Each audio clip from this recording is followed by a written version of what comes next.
अगर तुम एक रास्ते से जा रहे हो और साइड में कोई आदमी खड़ा है तो शायद तुम उस पर ध्यान ना दो, लेकिन अगर वो आदमी नंगा खड़ा है तो तुम उसे एक बार तो जरूर देखोगे, फिर भले ही तुम आदमी हो और आदमी से प्यार ना करते हो। चलो मैं तुमको एक दूसरा सिनेरियो देता हूँ। अगर तुम द बॉय सीरीज एंजॉय कर रहे हो और अचानक से स्क्रीन पर एक न्यूड सीन आ जाए तो क्या करोगे ऐसी सिचुएशन में? ऑप्शन ए, देश की संस्कृति बचाने के लिए इस सीन को स्किप कर दोगे। ऑप्शन बी, उसमें पार्टिसिपेट करने के लिए एक दबाओगे। या ऑप्शन सी, गौरव चड्ढा की तरह पार्टी बदल लोगे। या option D, none of the above. अब इसका जवाब तुम मुझे कमेंट सेक्शन में दो। तो जो भी हो, मूवीज और टीवी शोज देखते वक्त न्यूडिटी से बचना उतना ही मुश्किल हो गया है जितना कि स्पॉइलर से अचानक से आ जाते हैं ऐसे सीन्स। अब तो जंप स्केयर से भी इतना डर नहीं लगता जितना कि इनसे लगता है। लेकिन सवाल ये है कि इतने सालों में ये जो न्यूडिटी है इसका बेस क्या रहा, ये कब और कैसे शुरू हुआ, और सबसे इंपॉर्टेंट, क्या ये वाकई जरूरी है? तो आज मैं बात करने वाला हूँ फिल्म और टीवी शोज में न्यूडिटी के बारे में। ये कैसे शुरू हुई और आज इसकी वजह से लोगों को क्या क्या झेलना पड़ रहा है। तो शुरू किया जाए। तो देखो, ये जो फिल्म और टीवी शोज में हमको न्यूडिटी दिखाई जाती है कोई नई चीज नहीं है।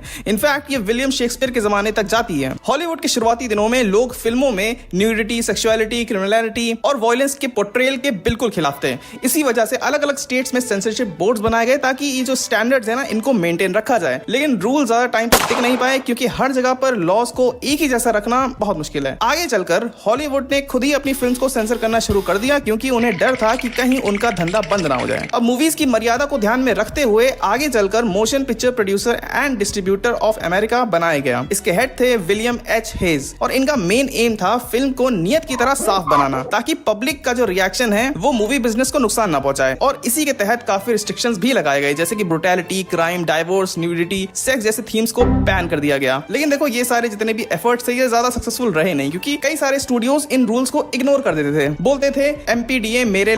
और रीजन ये था कि ऑडियंस को सेक्स, क्राइम जैसे कंटेंट में इंटरेस्ट था, है और रहेगा। बाद में हे कोड्स को इंट्रोड्यूस किया गया जिससे कि रूल्स और भी ज्यादा स्ट्रिक्ट हो गए, पर फिर भी ऐसी फिल्म्स बनती रहीं जैसे कि सेक्स मैडनेस और चाइल्ड ब्राइड जो कि काफी ज्यादा इनएप्रोप्रिएट थी। कोई गली के अंदर कोई गुमनाम थिएटर होता था जो रात को ही खाली काम करता था, वहां पे रिलीज करी जाती थी ऐसी मूवीज। और फिर ऐसी मूवीज देखते देखते वर्ल्ड वॉर हो गया। मतलब इस वजह से नहीं हुआ था बट वर्ल्ड वॉर आ गया और फिर वर्ल्ड वॉर का पार्ट 2 आ गया। अब वर्ल्ड वॉर 2 के बाद सिर्फ और सिर्फ वर्ल्ड पॉपुलेशन ही नहीं बल्कि सेंसरशिप भी कम हुई और रीजन इसका ये था कि लोगों ने इतनी ट्रॉमेटिक चीजें रियल लाइफ में देख ली थी कि उनको रियल लाइफ में ऐसा कुछ ज्यादा ट्रॉमेटिक लगता ही नहीं था। और ये जो सेंसरशिप में धीरे धीरे डिक्लाइन शुरू हुआ वो आज तक हमको देखने को मिल रहा है। आज के टाइम पर मोरालिटी के जो स्टैंडर्ड्स हैं वो काफी चेंज हो चुके हैं। पहले जो एक्सेप्टेबल नहीं था आज वो नॉर्मल हो चुका है। लेकिन क्या तुमने कभी सोचा है कि जब पहली बार किसी डायरेक्टर ने सोचा होगा कि मैं अपनी मूवी में लोगों को बिना कपड़े के दिखाऊंगा तो उसके दिमाग में क्या चल रहा होगा और उसने इस चीज को जस्टिफाई कैसे किया होगा? तो न्यूडिटी को जस्टिफाई किया गया था एक थ्योरी से जो कि है 1950s की थ्योरी, ऑटर थ्योरी।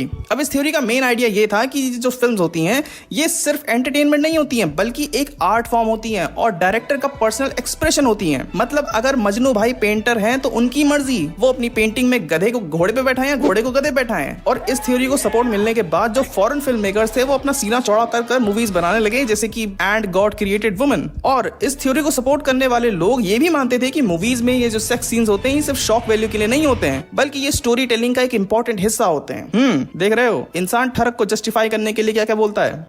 तो बेसिकली इनके अकॉर्डिंग जो सेक्स है वो सिर्फ फिजिकल डिजायर तक लिमिटेड नहीं है बल्कि ये कई इमोशंस को एक्सप्रेस करता है एक पावरफुल मीडियम में। अब देखो, धीरे धीरे सोसाइटी ने फिल्म्स में ये जो मैच्योर थीम्स है ना उनको एक्सेप्ट करना शुरू कर दिया और सेंसरशिप को लात मार दी। तो फिर अंत में ये हुआ कि कंट्रोल और रेगुलेशन को हटा ही दिया गया और एक नया सिस्टम इंट्रोड्यूस किया गया जिसको कि हम एज रेटिंग और पेरेंटल गाइडेंस बोलते हैं ताकि जो व्यूअर्स हैं वो अपने हिसाब से कंटेंट चूज कर सकें कि क्या वो देखना चाहते हैं और क्या वो देखना नहीं चाहते हैं। तो जब फिल्म्स में न्यूडिटी को धीरे धीरे एक्सेप्ट ही कर लिया तो यूरोप के एक आर्ट हाउस ने एक चीज नोटिस करी कि सेक्स दिखाना मतलब कि ज्यादा पैसा कमाना। और ये ट्रेंड आज 21st सेंचुरी में भी रिलेवेंट है। देखो, न्यूड सीन्स ज्यादातर व्यूज अट्रैक्ट करते हैं। तुम्हें क्या लग रहा है ये जो लोग 1997 में लोग थिएटर गए थे टाइटैनिक को देखने, वो टाइटैनिक को देखने गए थे?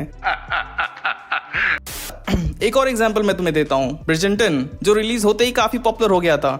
नेटफ्लिक्स के अकॉर्डिंग ये शो 83 कंट्रीज में नंबर 1 रैंक कर रहा था। ऑलमोस्ट हर जगह ये टॉप 10 में था, इवन इंडिया में भी, सिर्फ जापान को छोड़कर उसमें नहीं था क्योंकि वहां पर टॉप 10 में हेंटाई रहता है। ये क्लियरली दिखाता है कि न्यूडिटी और सेक्स बेस्ड कंटेंट ऑडियंस को अट्रैक्ट करते हैं।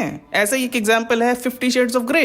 इस फिल्म में यूएस और कनाडा में लमसम $166 मिलियन कमाए और बाकी देशों में $400 मिलियन और इसका बजट था खाली $40 मिलियन। तो देखो हमेशा शायद ये आर्ट के बारे में नहीं होता है, ये बस एक कवर की तरह होता है ताकि इसको खुलकर एक्सेप्ट ना करना पड़े कि ऑडियंस ऐसे सीन्स को चाहती है और फिल्म मेकर इसी डिमांड को सप्लाई कर रहे हैं। क्योंकि देखो ये सारी बातें पहले हुआ करती थी, आज के टाइम पर कंट्रोवर्सी हो जाती है। अभी रिसेंटली यूफोरिया का नया सीजन आया है और नए सीजन के साथ वो नई कंट्रोवर्सी भी लाया है। इस शो की एक स्टार है सिडनी स्वीनी, नाम तो सुना ही होगा, नाम नहीं सुना होगा तो कुछ तो सुना ही होगा इनके बारे में। ये कैरेक्टर प्ले कर रही है कैसी हॉवर्ड और इन्होंने एक बहुत ही ज्यादा एक्सप्लिसिट सीन को फिल्म करा है जो कि देखने में काफी अनकंफर्टेबल है। स्टोरी के हिसाब से तो ये इनकी एक साइड हसल होती है पैसा कमाने के लिए, अपनी ही शादी के लिए, मतलब अपनी शादी के लिए वो दहेज जमा कर रही हैं। ऐसे ही थोड़ी बोलते हैं कि अमेरिका इंडिया से 100 साल आगे है। अब देखो उस सीन में जो भी दिखाया गया वो है तो बहुत ही ज्यादा इनएप्रोप्रिएट, लेकिन क्या तुम इससे एक्टर को ब्लेम कर सकते हो? एक पॉइंट से देखा जाए तो हाँ कर सकते हो, क्योंकि उन्हें तो पता था ना कि वो क्या कर रही हैं, तो शायद वो मना कर सकती थी। बट हम सबको पता है कि सिडनी स्वीनी को कोई भी उनकी एक्टिंग के लिए नहीं देखता है। पर हाँ, इस शो के जो क्रिएटर हैं सैम लिविंसन, उनके बारे में कई सारी चीजें बताता है, क्योंकि उन्होंने जितने भी शोज बनाए हैं वो कहीं ना कहीं ऐसे ही थीम्स को एक्सप्लोर करते हैं। और वैसे भी इस शो से कोई भी पीजी लेवल का कंटेंट एक्सपेक्ट कर ही नहीं रहा था,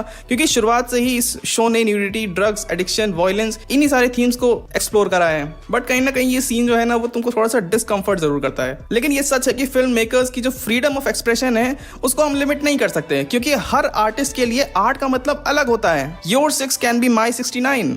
पर भाई सवाल ये उठता है कि लाइन कहाँ ड्रॉ करनी है, कैसे डिसाइड करेंगे कि ये एक्सेप्टेबल है और ये एक्सेप्टेबल नहीं है, कैसे डिफरेंशिएट करेंगे कि इसको दिखाना सही रहेगा और इसको दिखाना सही नहीं रहेगा, क्योंकि तुम्हारे लिए जो नॉर्मल है हो सकता है किसी के लिए वो एक्सट्रीम हो। ये तो तुम्हारी क्रोम हिस्ट्री पर डिपेंड करता है ना।